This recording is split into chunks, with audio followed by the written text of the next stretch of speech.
Welcome to Roots from LNER. Clear your inbox or think outside the box. On LNER, it's freedom all the way.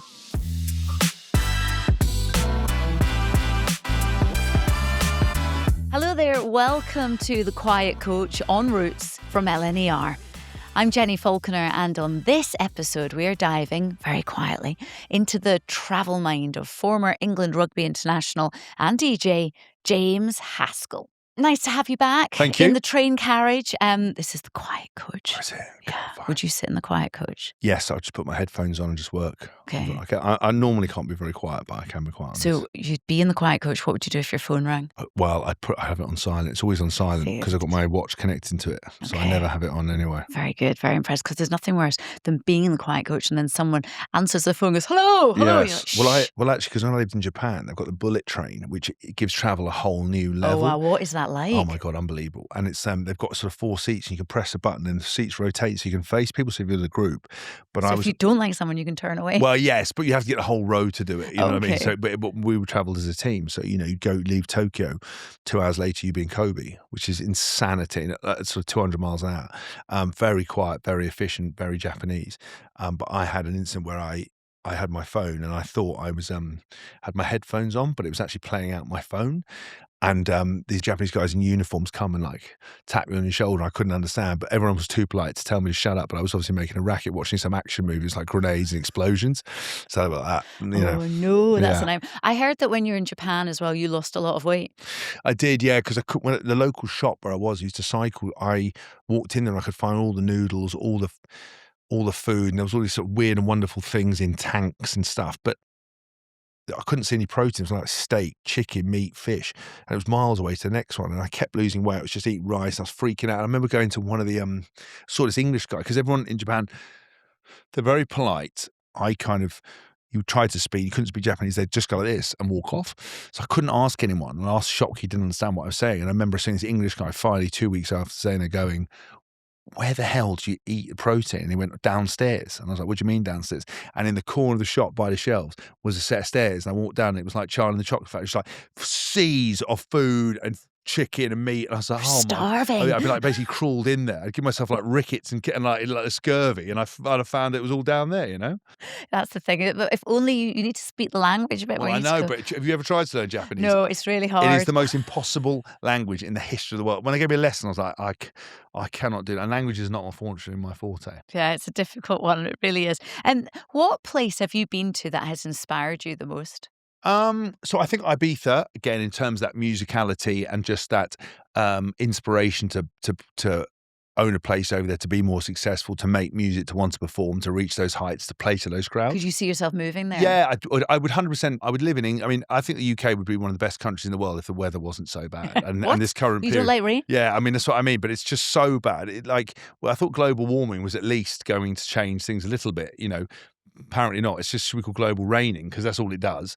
And so I think Ibiza would be amazing for me. Just go there, nice villa, do some months of the year in summer, be creative, make music, absorb the ambience. And also it's inspirational as well. You see very successful people there.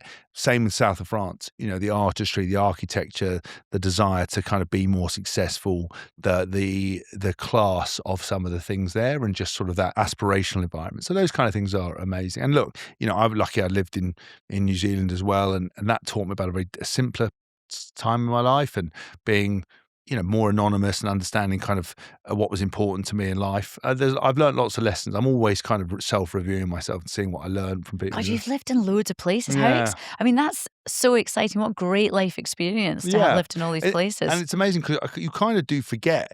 That's the weird thing, because I'm always on to the next thing.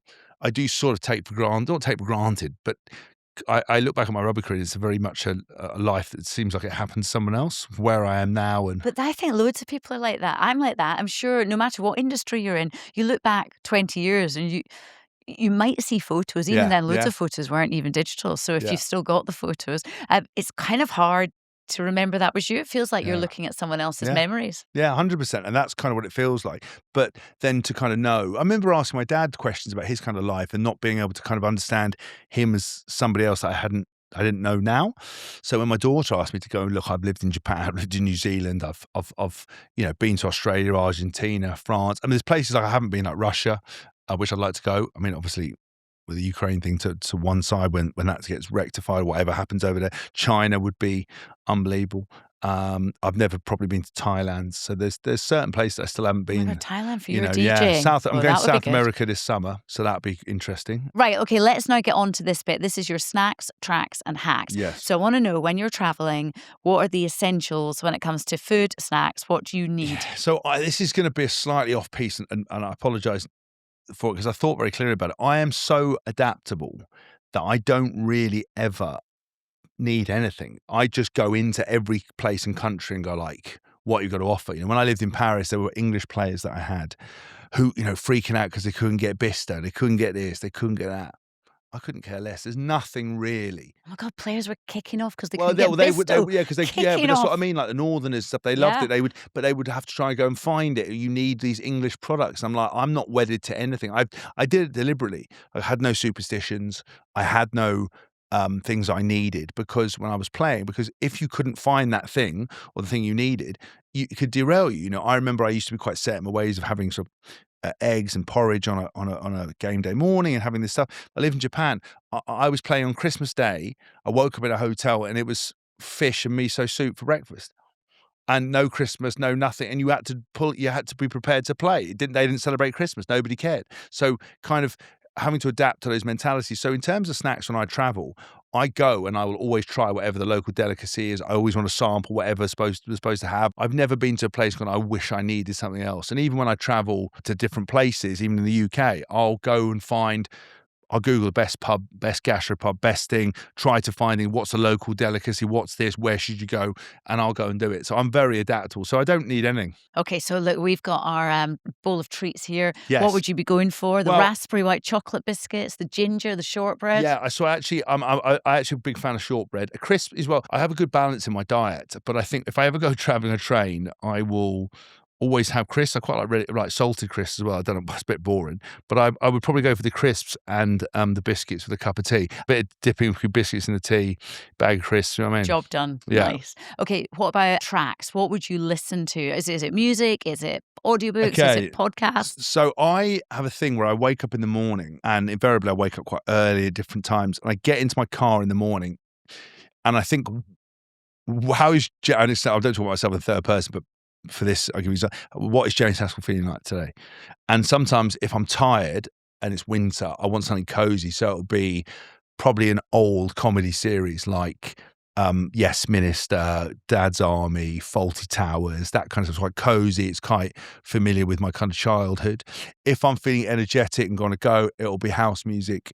And then if I feel like I want to learn, because some mornings I wake up like really motivated, I'll listen to a kind of self-help book or an audio book or do something. So when I get on trains and planes, if I'm comfortable, then it'll be I'll start making music and I'll start building up ideas. If not, I will listen to audiobooks and they'll all be fiction.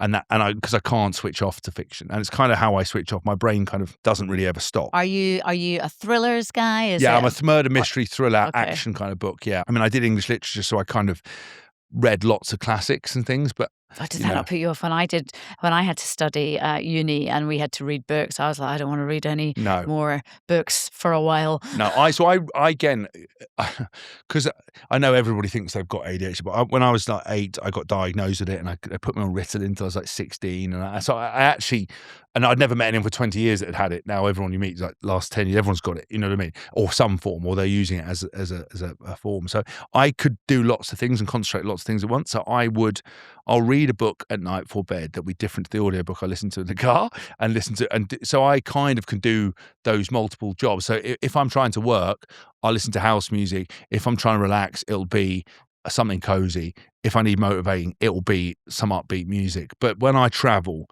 predominantly it'll either be kind of chill out music, maybe some Ibiza, Balearic kind of vibe, or kind of cafe mambos or sunset or something. But then sometimes you just throw in Oasis because you just want a bit of a feel good, Yeah, no, absolutely. Now, what about your hacks? You travel a lot. What makes it better? So for me, bags and stuff, you've got stuff locked in. So my worst nightmare is more bags and hands than I've got, getting hot and flustered, stuff in your pockets. So it's kind of being more organised around that. So you can be seamlessly going into places, bags on wheels, bits and stuff, because you're having to move around a lot. If I sit down, you put a bag down, something falls out your pocket, you've got this, you've got to reach, you're laden with extra bags, you've got bags slung over your shoulder. For a big man with limited mobility, it's one guaranteed way to get me hot, flustered and annoyed. And that's the worst case. So I think for me, that's really important. Also being organised, kind of pre-packing, like making a list, going like, what do you need? Really checking it off, thinking clearly so you can arrive and you're organised. And then having it so that if I can live out of a bag, I'm only in a place for a few hours or a night. It's all simple, so I can just put it all away, fold it up, and be out in the morning. It's nothing worse than, say, you've had a DJ night, you've had a few drinks, coming back, waking up, realising you've got a lot of time, trying to pack things in, leave your charger plugged into the wall, stressing out, hot, trying to get to the point. It just, stressing you out, just thinking that's about what I mean. it, yeah. And like big, like bags. And if you travel with your daughter, things like she's got lots of stuff, but if you've got a bottle and a book and a bits and stuff, it's got to be somewhere. Because you can't be trying to carry stuff, drop it. It's just a nightmare. Never ever leave your daughter's cuddly toy anywhere. We've oh my goodness, it is possibly the end of the world. Do you know what? Bodhi's actually really interesting. She doesn't have, like when I was young, I had something called Bobby Bunny that got left on a flight, and then that was the end of that. But I was like, took him everywhere.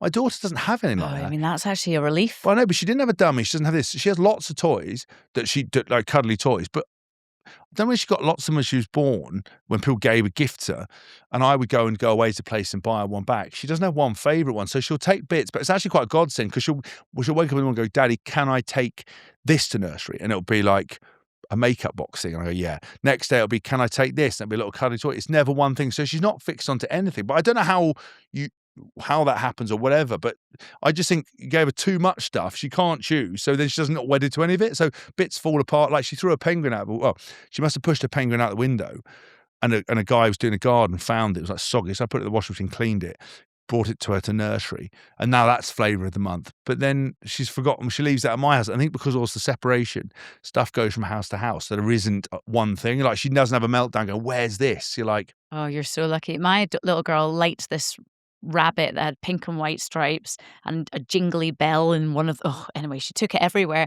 And then one time she lost it and we were like, oh, so we had to go and buy another one. And that was fine. But then she loved this one so much it got dirty. So when she left it somewhere, we brought out another one and she went, no, that's not my rabbit. That's a clean rabbit. Mine's, and she called it Dirt Rabbit. And we found, oh my God, really? We literally had 8 of them in the end, and we left them out. And we had to maintain them all at the same level of dirtiness. And then she could tell from the smell. Really? No, that's not it. And we were like, oh. So yeah, you're so lucky. Now you just cut one open, put an air tag in it, sew it back up, you never lose it. Oh my God, why didn't we think of that? Well, because you probably didn't have air tags when she was younger. It wasn't that long ago, but that's genius what I mean. idea. Air tag. That's it. Cut it open, stick it in, and never lose it. Such a good idea. Yeah. We've walked around Richmond Park for hours looking air for tag it, boom. the dirtiest dirt rabbit. Yeah. I know, but kids are, I mean, even like, again, it really goes that nature versus nurture argument. How everyone's so different, why you have 2 kids from the same household who are completely different. Just with her, things like dummies, tries to go, she sometimes tries to suck her thumb, but not very often. But I just like pretend a game. And I think she only does it, so I'll like pretend to take it out of her mouth. But again, she doesn't have any of those things. But then certain things she's good at, certain things she's not. Whenever she always wants water. If she's had a cry or a thing, she's very comforting because you give her milk before bed. I want water, and you're like, you've just fallen over. But that's obviously like a reaction. I don't know why, but there's no reason why we didn't try anything. She would spit the dummy out when she's younger, didn't care. Toys just wouldn't stick to one. So it's kind of where we are. Oh, she sounds great. She sounds lovely. She's funny. James, thank you so much. My pleasure. I hope the single goes well. Thank you. The track goes well. And good luck with that. And thank you so much for coming and chatting. No problem. Chatting with me today. If you want to find out any of the music, you just go to Spotify, type in Haskell, and all the music will be on there. And if you want like podcasts or books, then they're all on James Haskell everywhere. Amazing. Thank you so much, James, for joining me on The Quiet Coach with LNER. And make sure you check out James's new single. It is out now. And if you like what you've heard as well, why not rate and review us wherever you get your podcasts? And make sure you follow us too. We will see you next time on Roots. Dodge the traffic And dive into a good book. When you travel by train with LNER, it's freedom all the way. Roots from LNER is a Distorted production.